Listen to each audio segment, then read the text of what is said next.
So today I want to talk about the Alaska Willow Oil Project. A small bit of temporary good news just came out in that the Willow Oil Project in Alaska is now on hold. This is due to a federal judge reversing ConocoPhillips' governmental approval because of issues with their environmental analysis. So I want to start off by taking a little bit of time to look at the area that the project was scheduled to take place in, Teshekpuk Lake, and then go over the ruling and talk about why this victory is good in a short-term sense, but is also likely fleeting and very temporary. So we have here on alaskawild.org some information about Teshekpuk Lake and in this special area. Teshekpuk Lake is the largest lake in Arctic Alaska and the third largest in the entire state of Alaska. The area around Teshekpuk Lake contains critical breeding grounds for several important species, many of which are on Alaska's watch list. Species nest, molt, or rest near Teshekpuk Lake, including threatened spectacled eiders, king eiders, red-throated loons, dunlins, and buff-breasted sandpipers. The area north and east of Teshekpuk Lake also provide ideal conditions for molting geese and other vulnerable birds. It's a remote location that's free of development, where large lakes provide escape from predators for these birds, as well as tender sedges to fuel their high-energy demands. The Teshekpuk Lake Special Area also provides high-value habitat areas and calving grounds for caribou herds. So in general, a lot of these species that are somewhat threatened are provided some sort of relief or shelter here. It's a wildlife preserve in a lot of ways.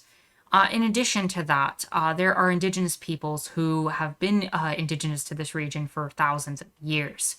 And a lot of them have cultures that are sustained from harvesting food from the region's land and waters, which means protecting the caribou as well as keeping the region clean so that the variety of fish that live in the lake year-round is having that all protected is very important for these indigenous communities. However, there's a lot of threats that are occurring on this land, and one of them was the Willow Oil Project. Willow would also be located within and next to the Teshekpuk Lake Special Area, threatening an essential cultural area and food source for North Slope communities, one of the most productive wetland complexes in the Arctic, and an important calving ground for the Teshekpuk Lake caribou herd. ConocoPhillips has not applied for any permits at the time of writing this specific article. However, the Bureau of Land Management did in fact provide that, and the Trump administration and later the Biden administration have backed them up. They took the step of authorizing the project before the complete permit had been approved. Now, the oil and gas development, which includes drilling pads, pipelines, roads, energy generation, hazardous chemicals and waste, human waste, gravel pits, they can all have a measurable and negative impact on this Arctic wildlife, particularly to the caribou and nesting bird populations that I've mentioned before. Development in roads can also impact caribou herd movement and subsistence opportunities. That's not even counting the effects that the oil and gas development would have on overall climate change as it's pumped out of the region. Climate change is also having a profound effect on the region, with the disappearance of sea ice near Teshekpuk Lake causing rapid erosion in the marshy, wildlife-rich area. In some places, the sea has pushed in half a mile, and salt water has contaminated freshwater lakes. Migratory birds, caribou, and other wildlife populations have lost habitat, and the sparse human infrastructure along the coastline has been damaged. As temperatures continue to rise, critical insect relief areas for caribou and shorebird nesting habitat on the north side of Teshekpuk Lake could be severely degraded or lost forever, meaning that as the climate continues to change, we could see more of this wildlife start to die out, and again, these are threatened species. In addition to all of that, it's going to affect indigenous ways of life. And as we pump more oil and gas out of the region and start to use it, instead of moving away from these fossil fuels, we end up in positions where we make the climate change worse, which only perpetuates the cycle. Now, in terms of the actual case itself, you had indigenous communities and environmental activists working together against the company ConocoPhillips. So this is a win for our climate, for imperiled species like polar bears, and for local residents whose concerns have been ignored, said Nicole Whittington Evans, the Alaska Program Director for Defenders of Wildlife. The Willow Project by oil giant ConocoPhillips was intended to produce over 100,000 barrels of oil a day for the next 3 decades. That is a ton of oil that would be extracted from the land. Whenever you have this type of thing being extracted, things will spill. That will lead to a lot of environmental damage. The fish in the lake would likely end up dying from that, as well as many of the animals who call it home. And again, that will affect largely the indigenous communities in the area. Now, the district judge ruled that the Bureau of Land Management did not adequately address the greenhouse gas emissions resulting from the project or any measures needed to mitigate the impacts on polar bears. I know polar bears weren't really mentioned in that, but polar bears are another threatened species in the region. And because of that, it is found that it might have actually violated the National Environmental Policy Act and Endangered Species Act by threatening the lives of polar bears.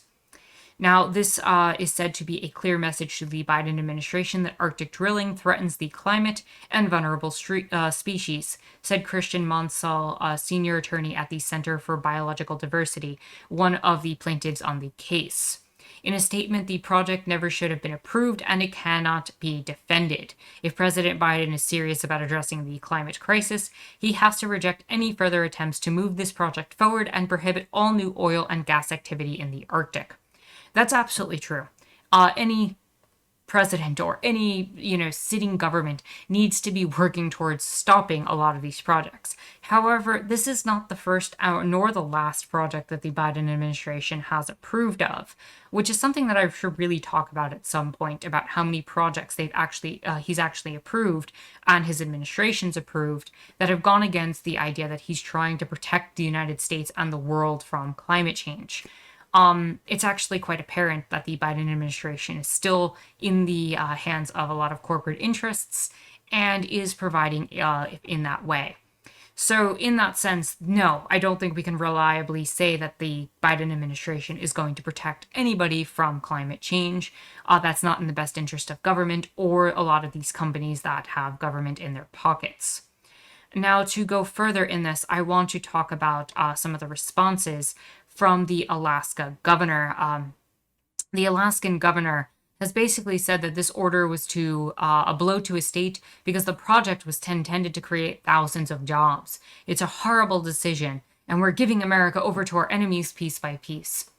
And it's so frightening to continue to see this xenophobic rhetoric and this jobs-based rhetoric continue to be used in a way that is ignoring the fact that climate change is a major threat to not just the United States, but the world at large. It is probably the biggest threat that we have.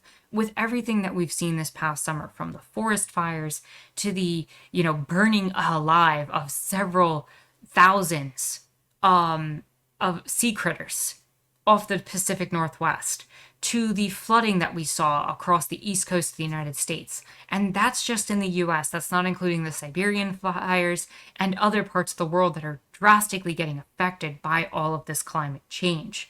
The threat to America, the threat to the world, is climate change, not the idea of allowing their quote-unquote enemies, these non-named enemies that are somehow, xenophobically being appealed to appeal to a certain conservative rhetoric.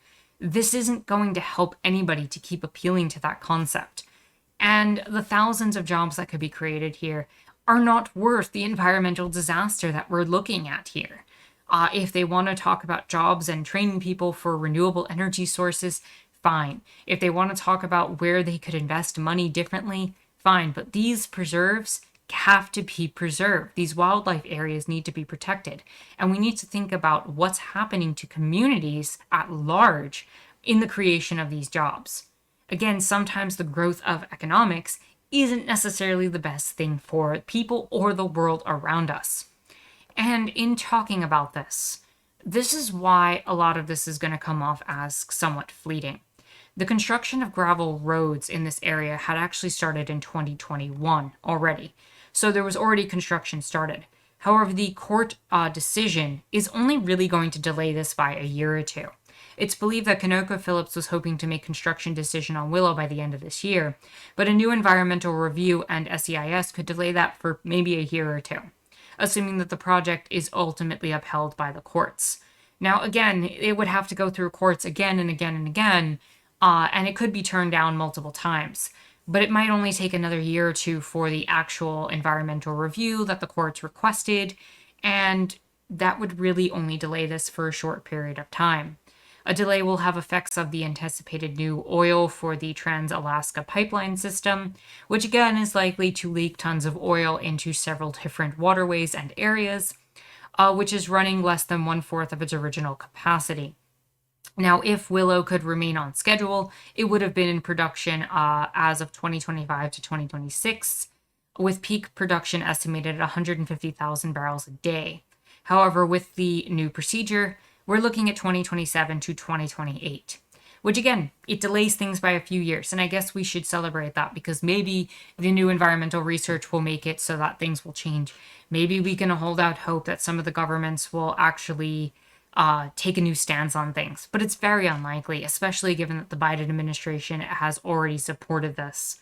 ConocoPhillips has also continued engineering work on the project, and that Willow's initial phase is estimated to cost about $3 billion, but the ultimate build out of the project will require a total of about $6 billion, the company has said. When a company like that's invested $3 billion in a project, they are not easily going to walk away from it. They are going to keep fighting for this because they want to make back their money. And that means they're going to spend any amount of money lobbying Congress or the president or anybody they need to in order to get the approvals they require. And they're just going to continue to push for that. And we have to expect that in a few years, some judge is going to let this through. Now, in all of this, again, it's probably a temporary victory as ConocoPhillips is going to pursue all this. And given the Biden administration and the Bureau of Land Management's support of this, I expect this to get back on track within the next 2 years. But it is nice to see even a small delay given the way that the climate's headed.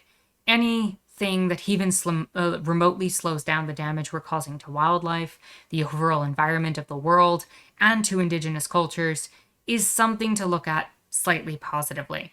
However, this is not enough. We need a full-scale stop to most of these types of programs and a complete shift away from the increased production of oil and fossil fuels. In fact, we need programs like this universally shut down because this is only one amongst many, not just in Alaska, but across the entirety of Canada that has oil funneling down into the United States. And the thing is, we need a complete shift away from these corporate policies and putting the profits of these companies above the people in the region and the people who need this world and environment to actually functionally exist. We're putting ourselves in danger. And if we want any hope of actually preventing any further long-term effects based on the damage we've already done, considering it seems that we're already going to be at least 1.5 degrees Celsius above the previous temperatures at the best case scenario, then we really need to step things back. And I don't think it's very likely that we will. We're going to keep burning through things, and we're going to keep appealing to the same types of standards that we've been doing. And we're going to keep causing environmental damage, which is going to lead to a lot of species getting hurt, and eventually the planet burning up the way that it's been with all these fires. So with that said, if you like this video, please give it a thumbs up, hit the subscribe button and bell for notifications. You can follow me on Twitter and also check out my lovely Discord where we have lots of conversations about things like this and so much more. With that said, my name is Anarchist Tara and I thank you for watching.